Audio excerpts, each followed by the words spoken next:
அஸ்ஸலாமு அலைக்கும் ரஹமத்துல்லாஹி பரகாத்து.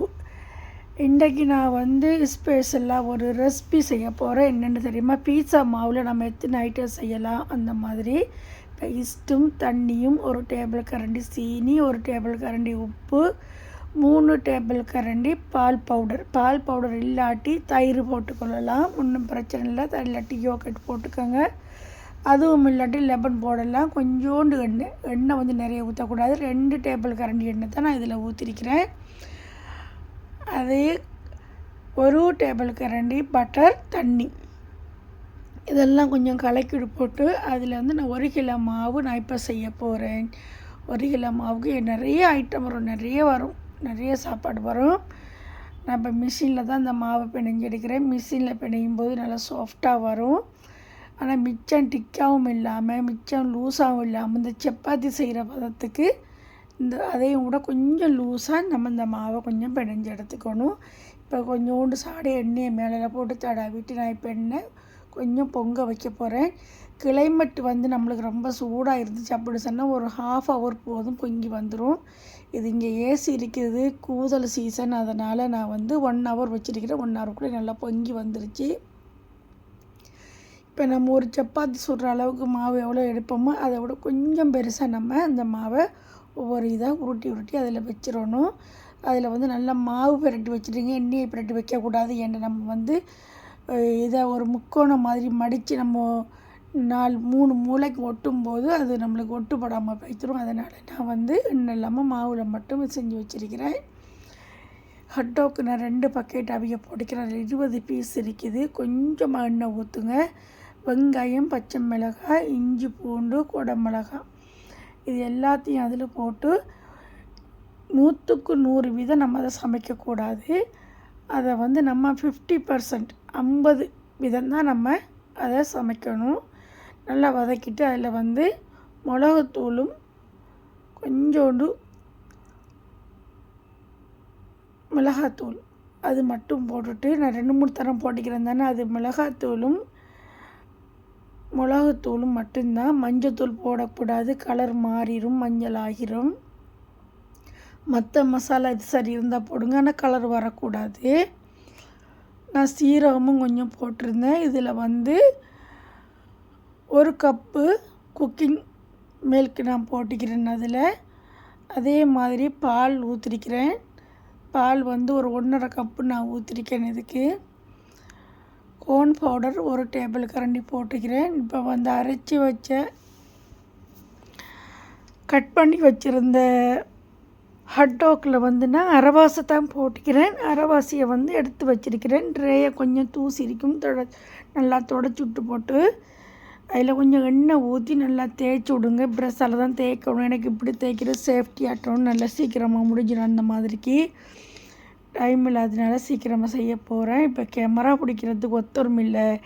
இந்த முக்கோணம் மாதிரி பீட்சாவை நம்ம எப்படி இதை மடிக்கிறேன்றதை உங்களுக்கு காட்ட முடியாது, ஆனால் நீங்கள் புரிஞ்சுக்குவீங்கன்னு நினைக்கிறேன்.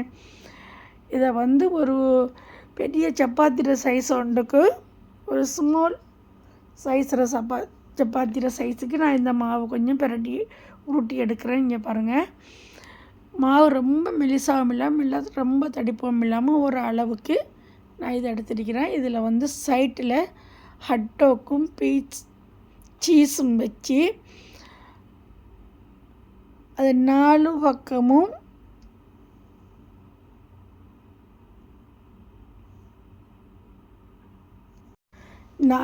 இல்லை 3 பக்கமும் நான் இப்போ அதை மடிக்க போகிறேன். ஆனால் மடிக்கிறத மட்டும் உங்களுக்கு காட்ட முடியாது, யாருக்கும் காட்ட முடியாது, சாரி. ஏன்னா கேமரா வைக்கிறதுக்கு கூட இடமும் வசதி இல்லை, கேமரா எடுக்கிறதுக்கும் ஆள் இல்லை. இது ஒரு இடத்துல நான் அந்த மொபைலில் தான் இதை நான் வீடியோவே எடுக்கிறது.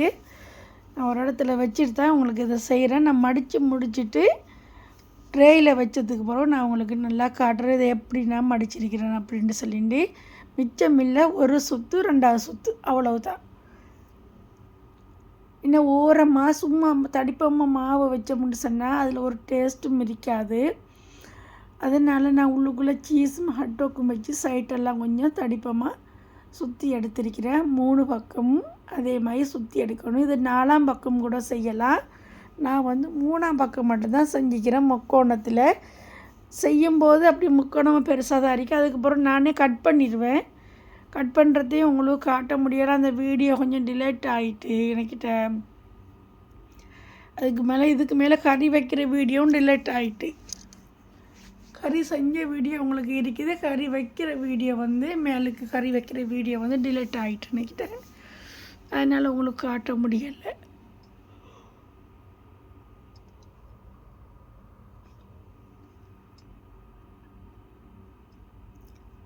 அந்த 3 முக்கோணம் சைட்டும் உங்களுக்கு வந்து ஒட்டுப்படாட்டி நீங்கள் என்ன செய்யுங்க, சாடையை தண்ணியை தொட்டு ஒட்டுங்க.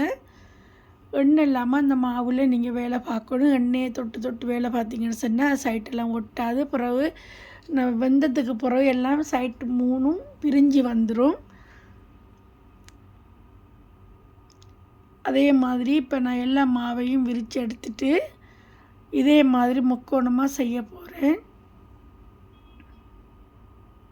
எல்லாத்தையும் செய்கிறத காட்டுறதுக்கு நம்மளுக்கு டைம் போதா யூடியூப்பில் போடுறதுக்கு. அதனால் நான் வந்து 1 2 செஞ்சதை நான் உங்களுக்கு போட்டு காட்டிட்டு மற்றதெல்லாம் வீடியோ கட் பண்ணிக்கிட்டு தான் செய்கிறேன்.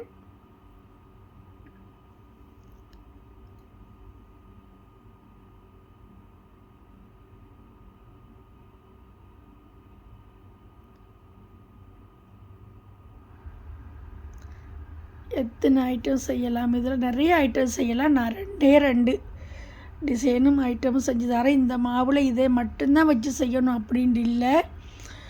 அந்த ஜாத்தரண்டு ஒரு தூள் இருக்குது, அது கூட வச்சு செய்யலாம். அதுக்கப்புறம் நம்ம செமண்டின் வச்சு அது வச்சு செய்யலாம்.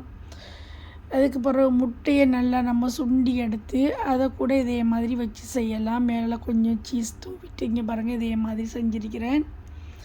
இப்போ நான் ஓவனுக்குள்ளே வைக்கிறது தான் உங்களுக்கு காட்டுறேன். எடுக்கிறத காட்டல. என்ற நம்மளோட வீடியோ போடுறது வந்து ரொம்ப நீளமாக போட முடியாது, சின்ன வீடியோ தான் போடலாம். எடுத்திருந்த வீடியோ ஆனால் அது போட முடியாது, ரொம்ப வீடியோ கொஞ்சம் ரொம்ப நீளம்னு சொல்லி கட் பண்ண சொல்லிருச்சு யூடியூப். அதனால் நான் கட் பண்ணி போட்டுக்கிறேன் உங்களுக்கு. அந்த உள்ளுக்கு ஓவனுக்குள்ளே வச்சுட்டு வெளியே எடுத்த வீடியோ நான் கட் பண்ணி எடுத்துட்டேன். எனக்கு வைக்கிறத மட்டும்தான் நான் உங்களுக்கு காட்டுறேன். பார்த்தீங்களா, இது வந்து மற்றது இன்னொரு ஐட்டம் செய்ய போகிறேன்.